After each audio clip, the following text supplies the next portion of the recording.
So good afternoon, everyone. It's great to see everybody here. It's been an amazing week here in Davos. Hopefully everybody saw that we are having conversations here. Hopefully everybody agrees. There are some conversations that we may have disagreed.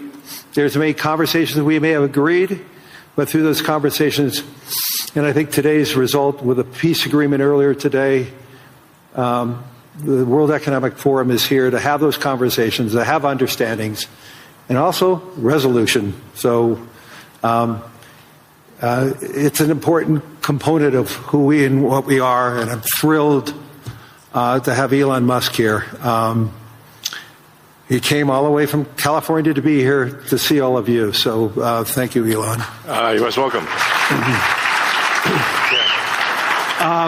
I heard about the formation of the Peace Summit, and I was like, is that PIEC?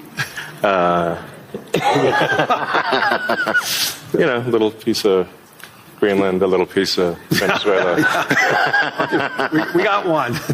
All we want is peace. Okay, I'm going to, as I said, I'm a pretty proud CEO of BlackRock since we went public. The compounding return of BlackRock to our shareholders was 21%.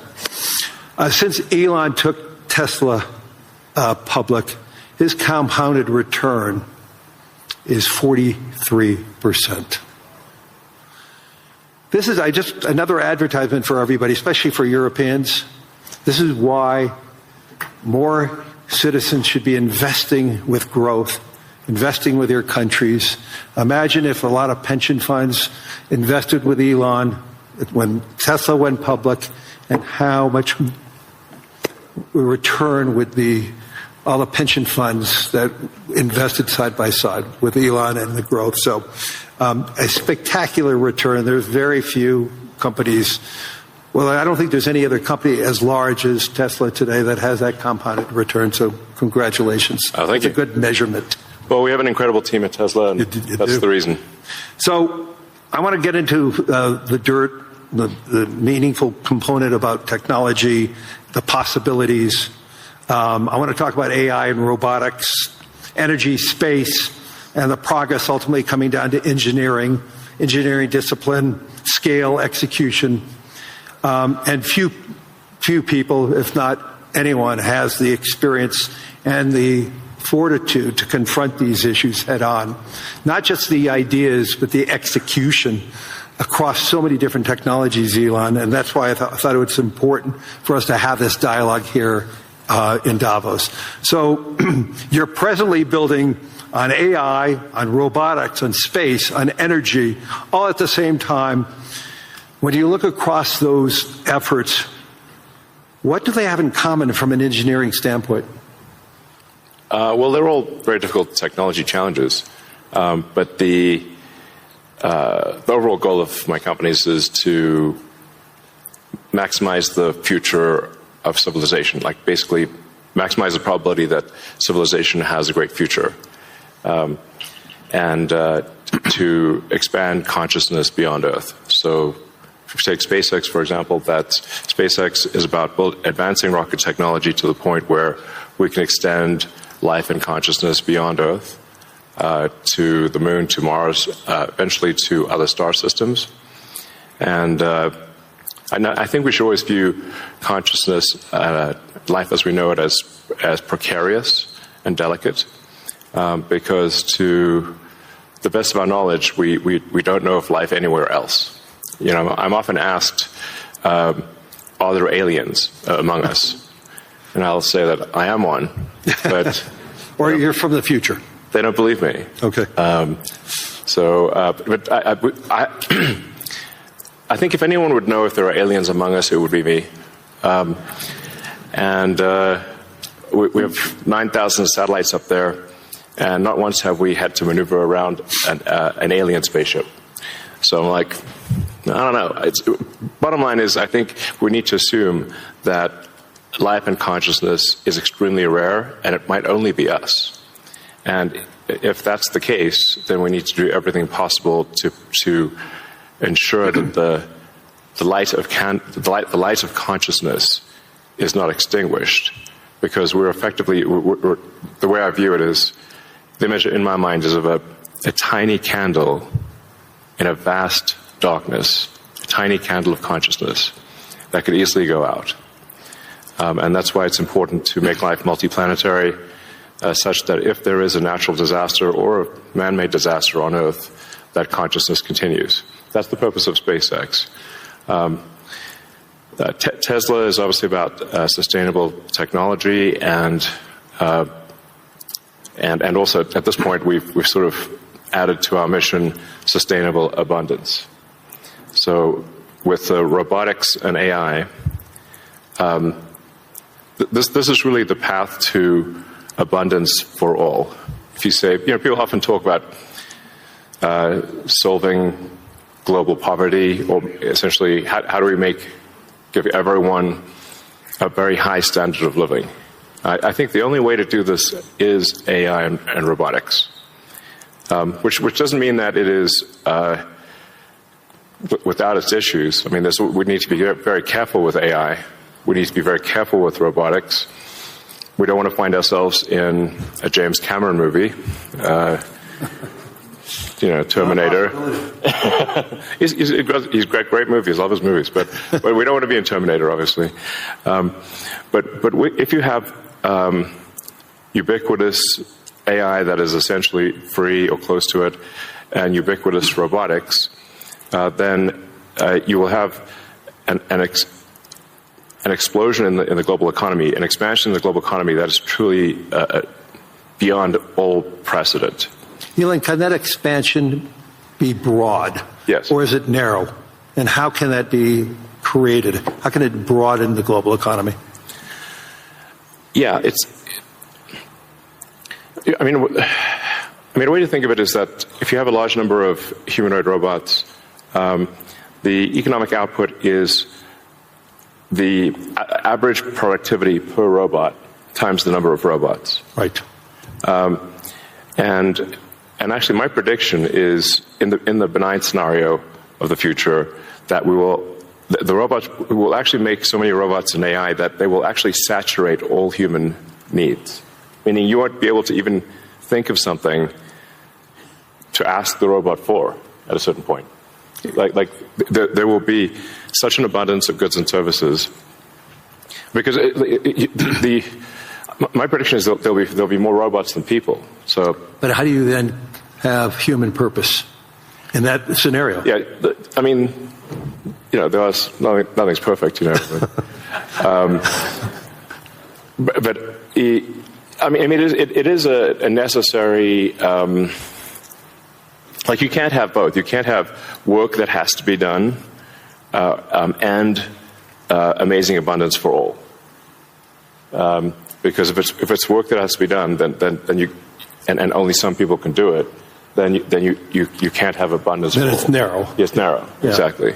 So, but if you have billions of humanoid robots, and I think there will be, I think everyone on Earth is going to have one and going to want one, because who wouldn't want a robot to assuming it's very safe, watch over your kids, take care of your pet. If you have elderly parents, a lot of friends of mine have said they have elderly parents. It's very difficult to take care of them. Expensive. Yeah, it's expensive, and there just aren't enough people to take care of there aren't enough young people to take care of the old people. Right. So if you had a robot that could take care of and protect an elderly parent, I think that would be great. That would be an amazing thing to have. I think we will have those things. So, overall, I'm very optimistic about the future. I think we're headed for a future of amazing abundance, which is very cool. And definitely, we are in the most interesting time in history. I think there's a more interesting time in history. So. But can you and I reverse aging in this new history, or are we going to see it? I haven't put much time into the aging stuff. I do think it is a very solvable problem. I I think when we figure out what causes aging, I think we'll find it's incredibly obvious. It's not a subtle thing. The reason I say it's not a subtle thing is because all the cells in your body, with some pretty much age at the same rate. I've never seen someone with an old left arm and a young right arm ever in my life. So why is that? That means that there must be a clock, a synchronizing clock, right, that is synchronizing across 35 trillion cells in your body. There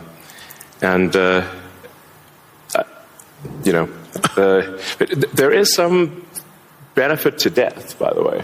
It's like there's a reason why we don't actually have a longer lifespan, because if people do live forever for a very long time, I think there's some risk of an ossification of society, of things just getting kind of locked in place, it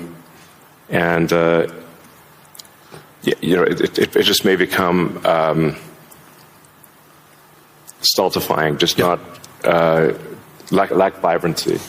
But that said, do I think we will figure out ways to extend life and maybe even reverse aging? I think that's highly likely. I'm looking forward to that. Yeah. In the future that you talk about, the AI models, autonomous machines, rockets, depends on massive increases in compute, massive increases in energy, expensive energy, manufacturing scale. What are the bottlenecks to get there? And that, once again, with all that expenditures, again, how can we make sure that it's broad and not narrow?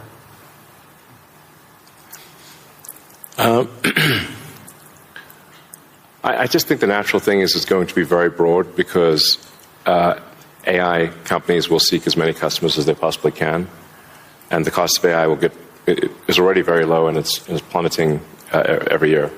I mean, the cost of AI is almost meaningfully changing on a month-to-month basis. There's open models now everywhere. Yeah. Yes, there's open models. And the open models only lag, they're maybe a year behind, right, the private, the sort of closed models.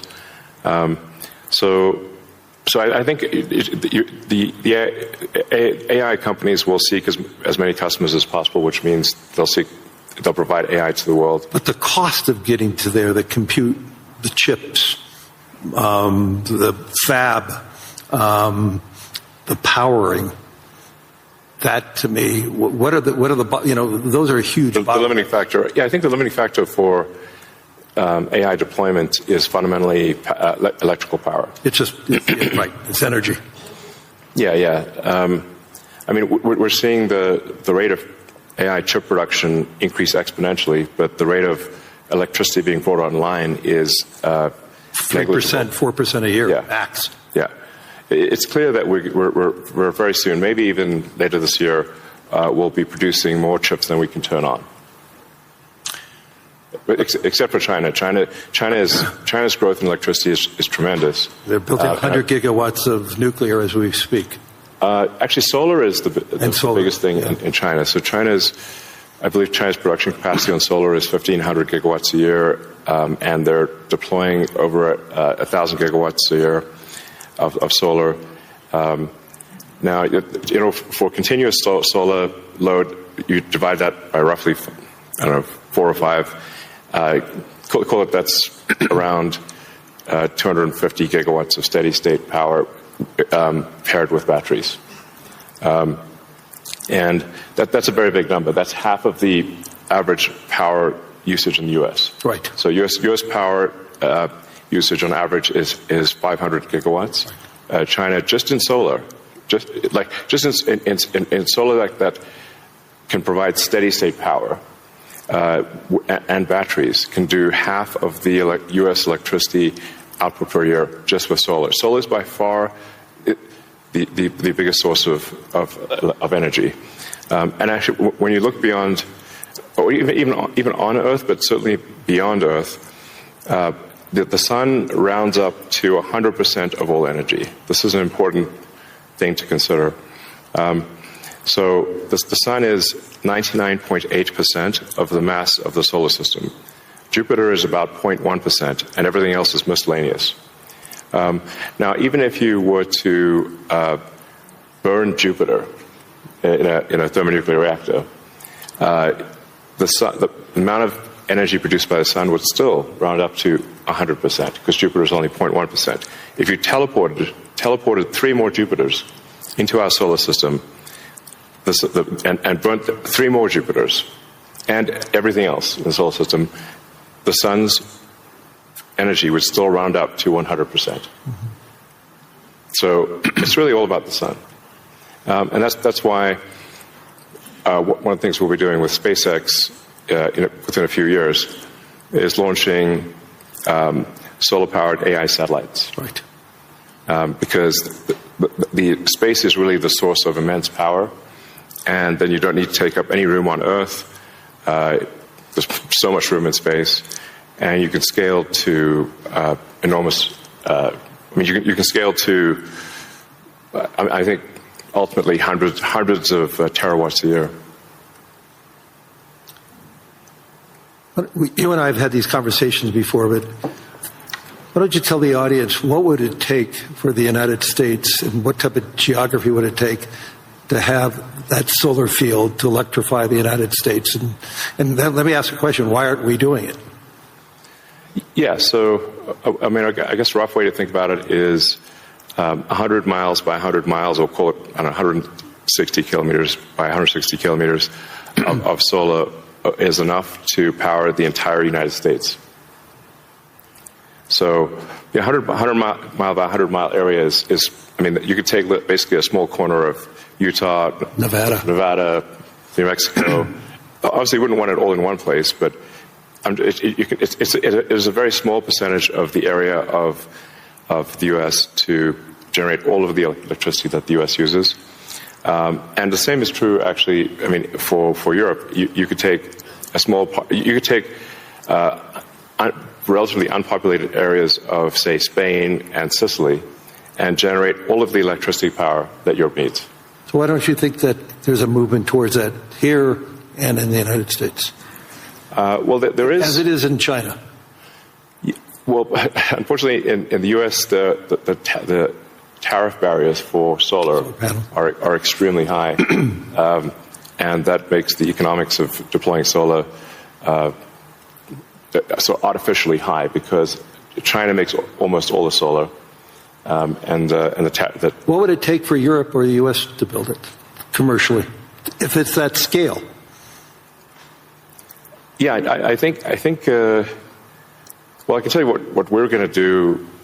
SpaceX and Tesla is we're building up large-scale solar. Right. So the SpaceX and Tesla teams both separately are working to build to 100 gigawatts a year of solar power in the U.S., of manufactured solar power.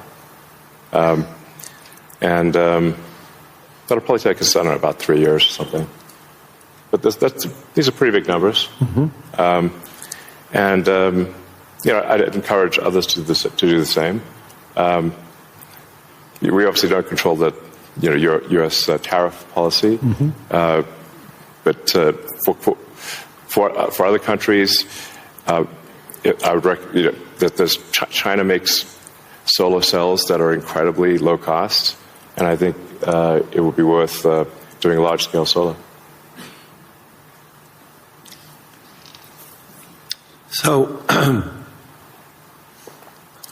know you're going to be having a couple of big announcements on robotics and what it can do. When I went to the factory, you showed me those robots. Yeah.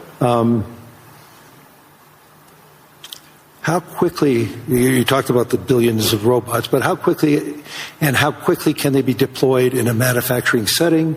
How quickly can they be utilized and be functional and create that abundance that you talked about? Well, humanoid robotics will advance very quickly. I think we do have some of the Tesla Optimus robots doing simple tasks in the factory. We expect probably later this year. By the end of this year, I think they'll be doing more complex tasks, but still deployed in an industrial environment.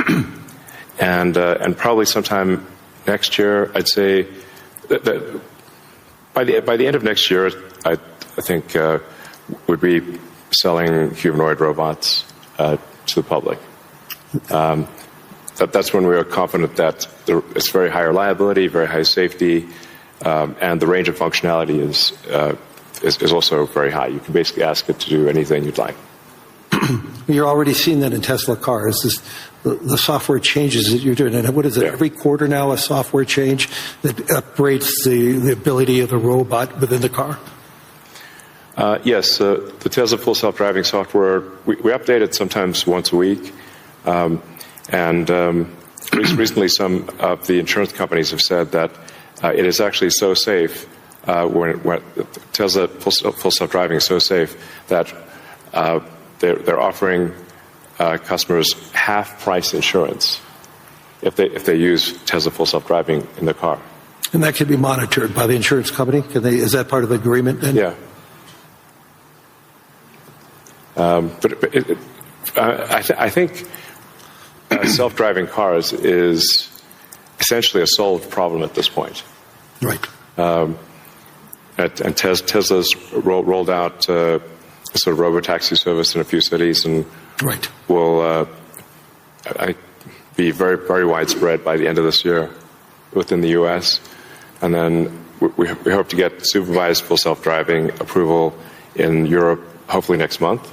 Really, that quickly? Yeah, and then maybe a similar timing for China, hopefully. I want to move to space because historically space is very capital intensive. It has historically been done by governments. Obviously, SpaceX changed the whole model. But we've seen it slow to scale, and now I'm starting to see it ramping up in what you're doing and other things. Talk to us about the automation and AI, how it's changing the economics in building and preparing for us in operating in space. Sure. Well, the key breakthrough the major breakthrough that SpaceX is hoping to achieve this year is full reusability. So no one has ever achieved full reusability of a rocket, which is very important for the cost of access to space. We've achieved partial reusability with Falcon 9 by landing the boost stage. We've now landed the boost stage over 500 times. But we have to throw away the upper stage. The upper stage sort of burns up on re-entry for Falcon 9. So, and the cost of that is equivalent to a small to medium-sized jet. So, but with Starship, which is a giant rocket, it's the largest flying machine ever made. That's a rocket that you're using for the idea of going to Mars, right? Yeah, Mars and the Moon, as well as for high-volume satellite stuff. So, Starship, hopefully this year we should prove full reusability for Starship, which will be a profound invention because the cost of access to space will drop by a factor of 100 when you achieve full reusability. Right. It's the same sort of economic difference that you would expect between, say, a reusable aircraft and a non-reusable aircraft. Like if you have to throw your aircraft away after every flight, that would be a very expensive flight. But if you only have to refuel, then it's the cost of the fuel. And so that's really the fundamental breakthrough that gets the cost of access to space, we think, below the cost of freight on aircraft. So, under $100 a pound type of thing easily. Wow. So it makes putting large satellites into space very low, very, very cheap. And then when you have solar in space, you get 5 times more effectiveness, maybe even more than that, than solar on the ground, because it's always sunny. It's cold. It's always sunny, so you don't have a day-night cycle or seasonality, right, or weather, and you get about 30% more power in space because you don't have atmospheric attenuation of the power. Right. The net effect is solar is 5 times more. Any given solar panel will do 5 times more energy in space than on the ground. Is there any capacity in doing that and then taking that power and bringing it back to Earth? Is there any way of doing that, or you're just taking that power and utilizing it for the needs, like building AI data centers in space? I think the case, it's a no-brainer for building solar-powered AI data centers in space, because as you mentioned, it's also very cold in space. If you're in the shadow, then it's very cold in space, just 3 degrees Kelvin. So you have solar panels facing the sun, and then a radiator that's pointed away from the sun, so it has no sun incidence, and then it's just cooling. It's a very efficient cooling system. So net effect is that the lowest cost place to put AI will be space, and that'll be true within 2 years, maybe 3 at the latest. Wow. So looking 10 or 20 years out, how would you describe success with AI or space technology, and where do you see it? Are you more certain of what's going to happen in the next 3 years, or 5 or 10? I don't know what's going to happen in 10 years, but the rate at which AI is progressing, I think we might have AI that is smarter than any human by the end of this year, and I would say no later than next year. Wow. And then probably by 2030 or 2031, call it 5 years from now, AI will be smarter than all of humanity collectively. We only have a number of minutes left, but I want to humanize you for a second. So there's no speculation that you're about peace. Right. I want to. I would frame this question by: you are the most successful entrepreneur, industrialist in the 21st century, maybe beyond. I want to really get this. What inspired you? Who inspired you? What was the foundation of your curiosity? And importantly, was there an aha moment, an epiphany at any time in your life and career?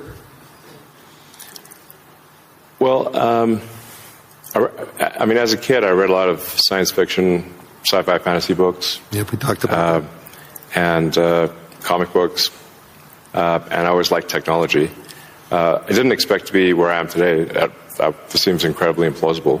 But I was inspired by reading about books about the future, about science fiction, and I guess I want to make science fiction not fiction forever. At some point, turn science fiction to science fact, we want to have like Starfleet and Star Trek, really for real, where we actually have giant spaceships traveling through space, going to other planets, traveling to other star systems. I'm just interested if I could be beamed up to go back to New York. I'd like to just be beamed back to New York instead of flying. Yeah. Talking about Star Trek. No, I guess my essential, what I would call the philosophy of curiosity. I'd like to understand the meaning of life. Is the standard model of physics correct regarding the beginning of life, beginning of existence, and the end of the universe? What questions do we not know to ask that we should ask? And AI will help us with these things. So I'm just trying to understand how do we get here? What's going on? What's real? Are there aliens? Maybe there are. And if we've got spaceships that are traveling to other star systems, we may encounter aliens, or we may find many long dead alien civilizations. But I just want to know what's going on. I'm curious about the universe, and that's my philosophy. Do you see yourself ever going to Mars in your lifetime? Yeah, I mean, I would say like That's a long commitment. I've been asked, but isn't that 3 years each way? it's 6 months. 6 months. That's all it is. Yeah, 6 months, but the planets only align every 2 years. Okay.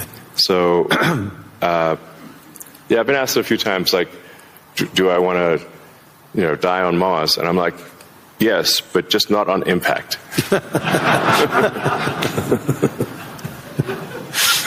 That's a good answer. Anyway, we're out of time. Hopefully everybody enjoyed this. I mean, there's so many myths around Elon Musk. I could tell you he's a great friend, and I constantly learn so much from him.